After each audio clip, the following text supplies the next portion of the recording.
நண்பா, ஒரு கேள்வி கேட்கணும். உன்கிட்ட 10,000 ரூபாய் இருக்கு. அந்த பணத்தை என்ன பண்ற? பேங்க்ல போடுவியா? ஃபிக்ஸ் டெபாசிட்ல போடுவியா? அல்லது ஸ்டாக் மார்க்கெட்ல இன்வெஸ்ட் பண்ணுவியா? நிறைய பேர் ஸ்டாக் மார்க்கெட்ல இன்வெஸ்ட் பண்ண பயப்படுறாங்க. ஏன்னு தெரியுமா? மார்க்கெட் கிராஷ் ஆயிடுச்சுன்னா என்ன பண்றது? எந்த ஸ்டாக் வாங்கணும்னு தெரியல. எல்லாம் போயிடுச்சுன்னா? இந்த ஃபியர் தான் நிறைய பேரை இன்வெஸ்ட் பண்ணவே விடல. ஆனா நண்பா, இந்த ஃபியருக்கு ஒரே ஒரு ஆன்சர் இருக்கு. அதுதான் போர்ட்ஃபோலியோ ஸ்ட்ராட்டஜி. சரியான ஸ்ட்ராட்டஜி இருந்தா மார்க்கெட் கிராஷ் வந்தாலும் உன் பணம் சேஃப்.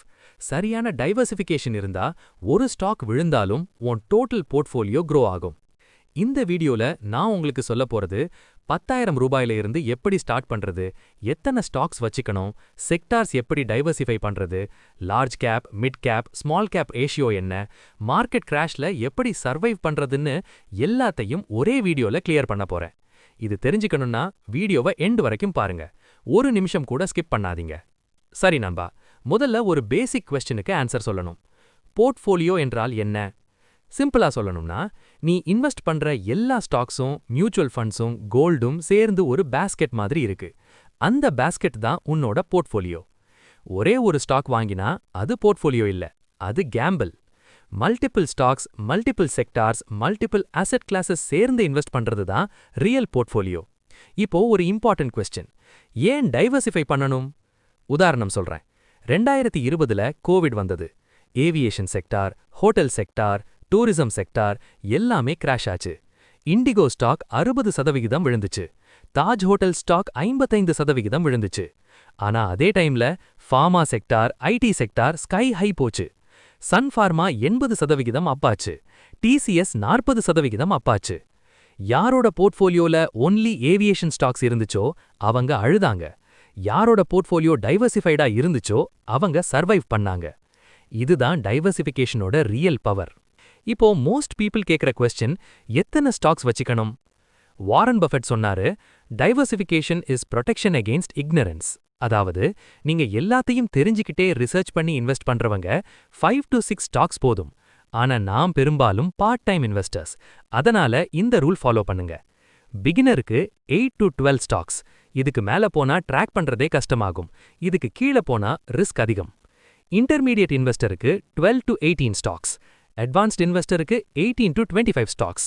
இதுக்கு மேல போகவே வேண்டாம். ஓவர் டைவர்சிஃபிகேஷன்ல ரிட்டர்ன்ஸ் கரைஞ்சு போகும்.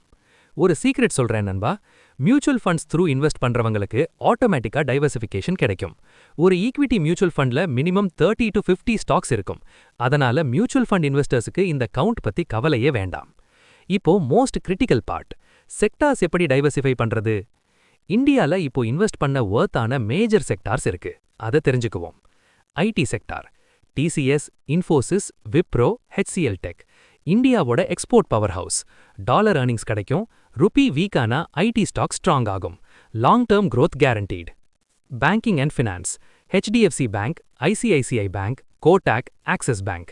இந்தியாவோட எக்கனாமி க்ரோ ஆனா பேங்கிங் க்ரோ ஆகும். இன்ட்ரெஸ்ட் ரேட் சேஞ்சஸ்க்கு sensitive. Solid foundation sector. Pharma and health care, Sun pharma, doctor Reddy's, Cipla. Covid prove பண்ணுச்சு இந்த செக்டார் எந்த கிரைசிஸ்லையும் சர்வைவ் பண்ணும். எக்ஸ்போர்ட் பிளஸ் டொமஸ்டிக் டிமாண்ட் ரெண்டும் இருக்கு. FMCG, HUL, ITC, Nestle, Britannia. Recession proof sector. Crisis வந்தாலும் சாப்பிடணும், சோப்பு போடணும். என்னோட ஃபேவரட் டிஃபென்சிவ் செக்டார் இது. Auto sector. Maruti, Tata motors, M&M, Bajaj auto. India middle class grow ஆனா ஆட்டோ க்ரோ ஆகும். EV transition big opportunity. Infrastructure and real estate, L&T, Adani ports, DLF. Government கேபெக்ஸ்ல benefit ஆகும். Long term India growth story இதுல இருக்கு. Energy and oil, Reliance, ONGC, BPCL. Defensive plus growth mix இது. India energy demand growing. Consumer discretionary, Titan, Trent, Avenue Supermarts. India consumption story. Middle class spending போனா இந்த sector fly ஆகும். ஒரு healthy போர்ட்ஃபோலியோல இந்த எல்லா செக்டார்ஸ்லையும் கொஞ்சம் கொஞ்சம் இருக்கணும். சிங்கிள் செக்டார் கான்சென்ட்ரேஷன் அது மிகவும் டேஞ்சரஸ். இப்போ மோஸ்ட் பீப்புள் கன்ஃபியூஸ் ஆகிற விஷயம், large cap, mid cap, small cap என்றால் என்ன, எந்த ரேஷியோ வச்சுக்கணும்? லார்ஜ் கேப் என்றால் மார்க்கெட் கேபிட்டலைசேஷன்ல டாப் 100 கம்பெனிஸ், நிஃப்டி 50ல இருக்கிற companies. TCS, Reliance, HDFC bank, Infosys இவையெல்லாம் லார்ஜ் கேப். ஸ்டெபிலிட்டி அதிகம். Returns moderate. மார்க்கெட் கிராஷ் வந்தாலும் இவை குவிக்லி ரெக்கவர் ஆகும். மிட் கேப் என்றால் மார்க்கெட் கேப்ல 101 to 250 ரேங்க்ல இருக்கிற companies. Trend, persistent systems, tube investments இவை மிட் கேப். growth பொட்டன்ஷியல் அதிகம். Risk also moderate. லார்ஜ் கேப்பை விட ஃபாஸ்ட் க்ரோ ஆகும், ஸ்மால் கேப்பை விட ஸ்டேபிள். ஸ்மால் கேப் என்றால் 251 ரேங்க்குக்கு கீழே இருக்கிற companies. High risk high reward. இவை மல்டி பேக்கர் ஸ்டாக்ஸ் ஆக சான்ஸ் இருக்கு. ஆனா மொத்தமும் போகவும் சான்ஸ் இருக்கு. ஸ்ட்ராங் ரிசர்ச் இல்லாம ஸ்மால் கேப்பை டச் பண்ணாதீங்க. இப்போ ரேஷியோ என்ன வச்சுக்கணும்? பிகினருக்கு 0 to 2 years experience. Large cap 70%, mid cap 20%, small cap 10%. நீ இப்போ கத்துக்கிட்டு இருக்க. ஸ்டெபிலிட்டி வேணும். மார்க்கெட் கிராஷ் வந்தாலும் பேனிக் பண்ணாம இருக்கணும். 70% லார்ஜ் கேப் அந்த ஸ்டெபிலிட்டி தரும். இன்டர்மீடியட் இன்வெஸ்டருக்கு large cap 50%, mid cap 35%, small cap 15%. இப்போ நீ மார்க்கெட்டோட பிஹேவியர் புரிஞ்சிருக்க. வாலட்டிலிட்டி ஹேண்டில் பண்ண கத்துக்கிட்ட. மிட் கேப் எக்ஸ்போஷர் அதிகப்படுத்தலாம். அட்வான்ஸ்ட் இன்வெஸ்டருக்கு large cap 40%, mid cap 35%, small cap 25%. நீ மார்க்கெட் சைக்கிள் தெரிஞ்சவன். ரிஸ்க் மேனேஜ் பண்ண தெரியும். ஸ்மால் கேப்ல கால்குலேட்டட் பெட் எடுக்கலாம். ஒரு இம்பார்ட்டன்ட் நோட் சொல்றேன். இந்த ரேஷியோ உன் age, income stability, risk tolerance பொறுத்து மாறும். 25 வயசுல 25% ஸ்மால் கேப் சரிதான். 55 வயசுல 25% ஸ்மால் கேப் அது டேஞ்சரஸ். இப்போ பிராக்டிக்கலா பார்க்கலாம். 10,000 ரூபீஸ்ல இருந்து எப்படி ஸ்டார்ட் பண்றது? நண்பா, 10,000 ரூபீஸை ஒரு ஸ்டாக்குக்கு போடாத. டைவர்சிஃபிகேஷனோட பர்பஸ் டிஃபீட் ஆகும். இப்படி திங்க் பண்ணு. 10,000 to 15,000 ரேஞ்சில் சிப் ஸ்டார்ட் பண்ணினா 3 to 4 டிஃபரெண்ட் மியூச்சுவல் ஃபண்ட்ஸ்ல சிப் செட் பண்ணலாம். Minimum 500 rupees per fund per month possible. Direct ஸ்டாக்ஸ்ல இன்வெஸ்ட் பண்றவங்களுக்கு 10,000 ரூபீஸ்ல இப்படி ஸ்பிளிட் பண்ணலாம். லார்ஜ் கேப்புக்கு 6,000 ரூபீஸ், ஒரு நிஃப்டி 50 ETF ஒரு strong large cap stock. Mid கேப்புக்கு 2,500 ரூபீஸ், ஒரு promising mid cap company. Small கேப்புக்கு 1,000 ரூபீஸ், ஒரு researched small cap. Optional, beginner skip பண்ணலாம். லிக்விட் ஃபண்ட் ஆர் FDல 500 ரூபீஸ், எமர்ஜென்சி பஃபர். ஆனா இதை விட பெஸ்ட் ஸ்ட்ராட்டஜி என்னன்னா 10,000 ரூபீஸ்ல நிஃப்டி 50 இண்டெக்ஸ் ஃபண்ட்ல சிப் ஸ்டார்ட் பண்ண. ஆட்டோமேட்டிக்கா இந்தியாவோட டாப் 50 கம்பெனிஸ்ல இன்வெஸ்ட்மெண்ட் கிடைக்கும். Professional management, low cost, proven returns. இப்போ மோஸ்ட் பீப்புளுக்கு மிகவும் இம்பார்ட்டன்ட் டாபிக். மார்க்கெட் கிராஷ்ல எப்படி சர்வை பண்றது? நண்பா, ஒன்னு கிளியர்லி சொல்றேன். மார்க்கெட் கிராஷ் வரும். 100% நிச்சயம். 2000ல .com பபிள் கிராஷ், 2008ல குளோபல் ஃபினான்ஷியல் கிரைசிஸ், 2020ல கோவிட் கிராஷ். இந்த எல்லா கிராஷ்லையும் மார்க்கெட் ரெக்கவர் ஆச்சு. புதுசா ஹை போச்சு. குவெஸ்சன் கிராஷ் வருமானே இல்ல. குவெஸ்சன் கிராஷ் வரும்போது நீ என்ன பண்றேன்னு. மிஸ்டேக் நம்பர் 1, பேனிக் செல் பண்றது. 2020 மார்ச்ல மார்க்கெட் 40% விழுந்தது. நிஃப்டி 7,500க்கு போச்சு. நிறைய பேர் பேனிக்கா எல்லாத்தையும் செல் பண்ணினாங்க. ஆனா டிசம்பர் 2020ல நிஃப்டி 13,000 போச்சு. 6 மாசத்துல ஆல்மோஸ்ட் டபுள். பேனிக் செல் பண்ணினவங்க லாஸ்ல வெளியே போனாங்க. ஹோல்டு பண்ணினவங்க டபுள் ப்ராஃபிட் பார்த்தாங்க. கிராஷ்ல செல் பண்ணாத, ஹோல்டு பண்ணு. மிஸ்டேக் நம்பர் 2, சிப் ஸ்டாப் பண்றது. மார்க்கெட் விழும்போது சிப் ஸ்டாப் பண்றது மிகவும் காஸ்ட்லி மிஸ்டேக். எக்ஸாக்ட்லி அந்த டைம்ல தான் சிப் கண்டினியூ பண்றது ஸ்மார்ட் மூவ். ஏன்னா விழுந்த பிரைஸ்ல மோர் யூனிட்ஸ் கிடைக்கும். மார்க்கெட் ரெக்கவர் ஆனா அந்த எக்ஸ்ட்ரா யூனிட்ஸ் மேசிவ் ப்ராஃபிட் தரும். இதுதான் ருபி காஸ்ட் ஆவரேஜிங், சிப்போட சூப்பர் பவர். கிராஷ்லையும் சிப் கண்டினியூ பண்ணு, அதுதான் winning strategy. Mistake number 3, news பார்த்து ஓவர் ட்ரேட் பண்றது. மார்க்கெட் கிராஷ் ஆயிட்டே எல்லாம் போயிடுது, செல் பண்ணு இப்படி டிவி சேனல் சொல்லும். வாட்ஸ்அப் குரூப்ஸ் இப்படி ஃபார்வர்ட் பண்ணும். இதை கேட்டு ரியாக்ட் பண்ணாத. லாங் டேர்ம் இன்வெஸ்டருக்கு டெய்லி நியூஸ் நாய்ஸ் இல்ல. Company fundamentals matter. குட் கம்பெனியோட ஸ்டாக் டெம்பரரிலி விழுந்தாலும் ரெக்கவர் ஆகும். மிஸ்டேக் நம்பர் 4, பாட்டம் கேட்ச் பண்ண ட்ரை பண்றது. மார்க்கெட் இன்னும் விழும் அப்புறம் வாங்குவேன், இது மிகவும் dangerous thinking. Market bottom exactly யாருக்கும் தெரியாது. ஈவன் வாரன் பஃபெட்டுக்கும் தெரியாது. Time in the market greater than timing the market. Invest பண்ண ரைட் டைம் எப்பவும் இப்பவே. மிஸ்டேக் நம்பர் 5, ஓவர் லெவரேஜ்டு இருக்குது. பாரோடு மணில இன்வெஸ்ட் பண்ணாத. கிரெடிட் கார்டு லோன் எடுத்து இன்வெஸ்ட் பண்ணாத. பர்சனல் லோன்ல இன்வெஸ்ட் பண்ணாத. மார்க்கெட் கிராஷ் வந்தா பாரோடு மணில இன்வெஸ்ட் பண்ணின பேரு டபுள் ட்ரபிள்ல மாட்டிக்குவாங்க. Loan interest plus stock loss. Only investable சர்ப்ளஸ்ல மட்டும் இன்வெஸ்ட் பண்ணு. இப்போ மார்க்கெட் கிராஷ்ல என்ன பண்ணணும்னு சொல்றேன். ஸ்டெப் 1, காமாயிரு. பேனிக் தான் உன் பிக்கெஸ்ட் எனிமி. டீப் பிரீத் எடு. லாங் டேர்ம் சார்ட் பாரு. எவ்ரி கிராஷ் ரெக்கவரியோட ஹிஸ்டரி பாரு. ஸ்டெப் 2, போர்ட்ஃபோலியோ ரிவ்யூ பண்ணு. கிராஷ் டைம்ல உன்னோட போர்ட்ஃபோலியோல ஒவ்வொரு கம்பெனியோட ஃபண்டமெண்டல்ஸ் செக் பண்ணு. பிசினஸ் மாடல் ஸ்ட்ராங்கா இருக்கா, டெட்டை ஹேண்டில் பண்ண கேப்பபிளா இருக்கா, ரெவென்யூ க்ரோயிங்கா. இந்த கொஸ்டின்ஸுக்கு எஸ்னா ஹோல்டு பண்ணு. ஸ்டெப் 3, ஆப்பர்ச்சுனிட்டியா பாரு. கிராஷ் என்பது சேல் சீசன் மாதிரி. குவாலிட்டி ஸ்டாக்ஸ் டிஸ்கவுண்டட் பிரைஸ்ல கிடைக்கும். வாட்ச் லிஸ்ட்ல வச்சிருந்த ஸ்டாக்ஸ் கிராஷ்ல கொஞ்சம் கொஞ்சம் வாங்கலாம். லம்சம் இன்வெஸ்ட் பண்ணாத, ஸ்டாகர்ட் பையிங் பண்ணு. ஸ்டெப் 4. அசெட் ரீபேலன்சிங் பண்ணு. கிராஷ்ல ஸ்டாக்ஸ் விழும்போது கோல்டு டெட் ஃபண்ட்ஸ் ரிலேட்டிவ்லி ஸ்டேபிளா இருக்கும். அந்த டைம்ல போர்ட்ஃபோலியோ ரீபேலன்ஸ் பண்ணி ஸ்டாக்ஸ் எக்ஸ்போஷரை கொஞ்சம் அதிகப்படுத்தலாம். ஸ்டெப் 5. எமர்ஜென்சி ஃபண்ட் செக் பண்ணு. கிராஷ் டைம்ல கேஷ் கிரன்ச் வரக்கூடாது. 6 months எக்ஸ்பென்சஸுக்கான எமர்ஜென்சி ஃபண்ட் செப்பரேட்டா இருக்கணும். இது இருந்தா இன்வெஸ்ட் பண்ணிய ஸ்டாக்ஸை செல் பண்ண வேண்டியதில்ல. இப்போ ஒரு கம்ப்ளீட் போர்ட்ஃபோலியோ எக்ஸாம்பிள் பார்க்கலாம். 10,000 rupees per month இன்வெஸ்ட் பண்றவங்களுக்கு monthly investment 10,000 rupees, large cap allocation 5,000 rupees, Nifty 50 index fund SIP 3,000 rupees, automatically top 50 கம்பெனிஸ்ல diversification, HDFC bank or Reliance direct stock 2,000 rupees, solid foundation, mid cap allocation 3,000 rupees, mid cap mutual fund SIP 2,000 rupees, professionally managed, one researched mid cap stock 1,000 rupees, trend or persistent systems type, small cap allocation 1,000 rupees, gold allocation rupees 500, sovereign gold bond or gold ETF, inflation hedge portfolio insurance, liquid fund rupees 500, emergency buffer short term parking anytime redeem பண்ணலாம். இந்த அலோகேஷன்ல ஒரு sector crash ஆனாலும் மொத்த portfolio affect ஆகாது. That's the power of diversification. இப்போ போர்ட்ஃபோலியோவை எப்படி track பண்றது? நண்டா இன்வெஸ்ட் பண்ணிட்டு ஃபர்கெட் பண்ணக்கூடாது. ஆனா எவ்ரிடே செக் பண்ணவும் கூடாது. டெய்லி பிரைஸ் ஃப்ளக்சுவேஷன் பார்க்குற ஹேபிட் அது ஆங்ஸைட்டி மட்டும்தான் தரும். இந்த ஷெட்யூல் ஃபாலோ பண்ணு. Daily don't check the portfolio. Seriously don't. Weekly major news that affects your holdings, sector updates. Monthly SIP deduction confirm new purchases if any. Quarterly portfolio performance review, rebalancing check, company earnings review. Yearly full portfolio audit, asset allocation review, goal alignment check. Best apps for tracking: Zerodha Kite, Grow, ET Money, Ticker Tape, Small Case.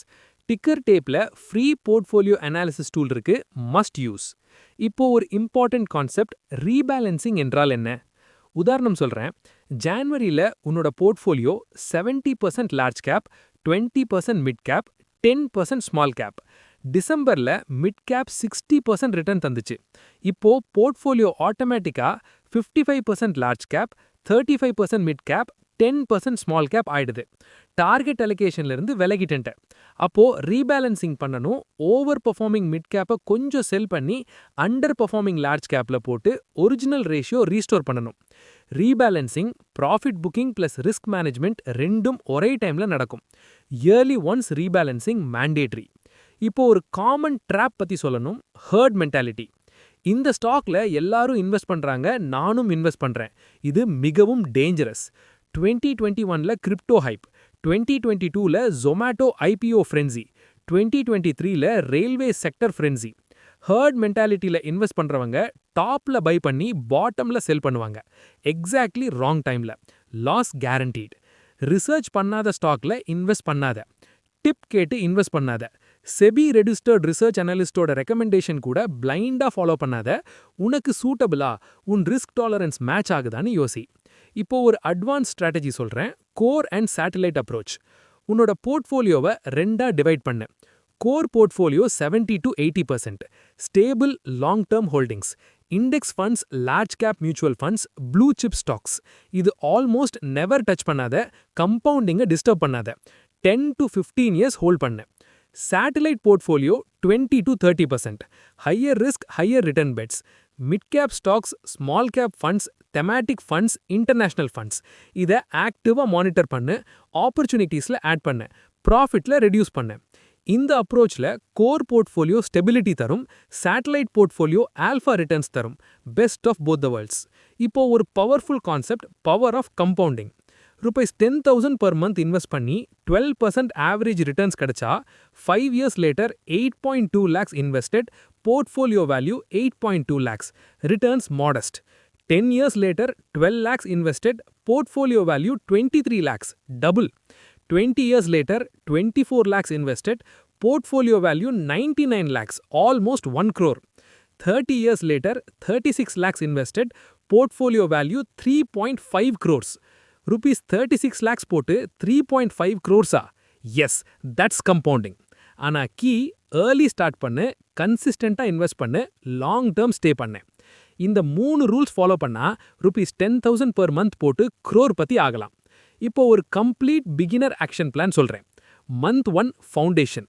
Zerodha or Groww account open பண்ணு, KYC complete பண்ணு. ₹10,000 போட்டு Nifty 50 index fund SIP start பண்ணு. Just one fund, சிம்பிளா start பண்ணு. Month 2 to 3 education. Zerodha varsity free course படி, NSE academy free resources use பண்ணு. 2 to 3 quality finance YouTube channels follow பண்ணு. Book the intelligent investor by Benjamin Graham, Tamil translation available. Month 4 to 6 expand. Second SIP add பண்ணு. Mid cap fund. Total 2 SIPs, 7,000 large cap plus 3,000 mid cap. Research one individual stock, buy small quantity, learn the process. Month 7 to 12, optimize. Portfolio review பண்ணு, rebalancing concept practice பண்ணு. Emergency fund bill பண்ணு, 6 months expenses. Tax planning integrate பண்ணு, ELSS LTCG rules apply பண்ணு. Yearly 2 onwards growth mode. Investment amount increase பண்ணு, 10 to 15% yearly increment if possible. Satellite portfolio add பண்ணு, small cap exposure carefully introduce பண்ணு. Goals based investing practice பண்ணு. Retirement fund, child education, house down payment ன்னு separate portfolios பண்ணு. சரி நண்பா, குவிக்கா recap பண்ணலாம். போர்ட்ஃபோலியோ என்பது மல்டிபிள் அசெட்ஸோட பாஸ்கெட், சிங்கிள் ஸ்டாக் கேம்பிள் இல்ல. பிகினருக்கு 8 to 12 ஸ்டாக்ஸ் போதும், ஓவர் டைவர்சிஃபிகேஷன் அவாய்ட் பண்ணு. செக்டர்ஸ் டைவர்சிஃபை பண்ணு, IT, banking, pharma, FMCG, auto minimum. Large cap 70%, mid cap 20%, small cap 10%. Beginner ratio. ₹10,000ல இருந்து நிஃப்டி 50 இண்டெக்ஸ் ஃபண்ட் எஸ்ஐபியில் ஸ்டார்ட் பண்ணு. கிராஷ் வரும், பேனிக் செல் பண்ணாத, எஸ்ஐபி ஸ்டாப் பண்ணாத. Rebalancing yearly once mandatory. Compounding magic early start பண்ணு, long term stay பண்ணு. இந்த ஒரு வீடியோ பார்த்ததுல மட்டும் நீ ப்ரொஃபஷனல் இன்வெஸ்டர் மாதிரி திங்க் பண்ண ஸ்டார்ட் பண்ணிட்டேன். நண்பா, ஒரு லாஸ்ட் கேள்வி. நீ இப்போ போர்ட்ஃபோலியோ பில் பண்ண ரெடி, ஸ்டாக்ஸ் எப்படி செலக்ட் பண்றதுன்னு தெரியுமா? நிறைய பேர் ஸ்டாக் மார்க்கெட்ல இன்வெஸ்ட் பண்ணி ராங் ஸ்டாக்ஸ் பிக் பண்றாங்க. கம்பெனியோட ஃபண்டமெண்டல்ஸ் பார்க்காம, PE ரேஷியோ தெரியாம, பேலன்ஸ் ஷீட் படிக்காம பிளைண்டா இன்வெஸ்ட் பண்றாங்க. அடுத்த வீடியோல நான் சொல்ல போறது ஸ்டாக் எப்படி செலக்ட் பண்றது, fundamental analysis complete guide Tamil, PE ratio, balance sheet, red flax எல்லாம் கவர் பண்ண போறேன். ஒரு ஸ்டாக் வாங்குறதுக்கு முன்னாடி என்ன செக் பண்றது, ஸ்கேம் கம்பெனிஸ் எப்படி ஐடென்டிஃபை பண்றது, மல்டி பேக்கர் ஸ்டாக்ஸ் எப்படி ஃபைண்ட் பண்றதுன்னு எல்லாத்தையும் கவர் பண்ண போறேன். இந்த வீடியோ மிஸ் பண்ணாதீங்க, பெல் ஐகான் பிரஸ் பண்ணுங்க. இந்த வீடியோ யூஸ்ஃபுல்லா இருந்தா உங்களோட ஃப்ரெண்ட்ஸ் கிட்ட ஷேர் பண்ணுங்க, அவங்களும் ஸ்மார்ட் இன்வெஸ்டர்ஸ் ஆகட்டும். கமெண்ட்ல சொல்லுங்க உங்க போர்ட்ஃபோலியோல எத்தனை ஸ்டாக்ஸ் இருக்கு, நிஃப்டி 50 இண்டெக்ஸ் ஃபண்ட் யூஸ் பண்றீங்களான்னு ரீப்ளை பண்றேன். இன்வெஸ்ட் நவ் தமிழ்ல உங்களை சந்திக்கிறோம் அடுத்த வீடியோல. Invest smart, diversify smart, live smart.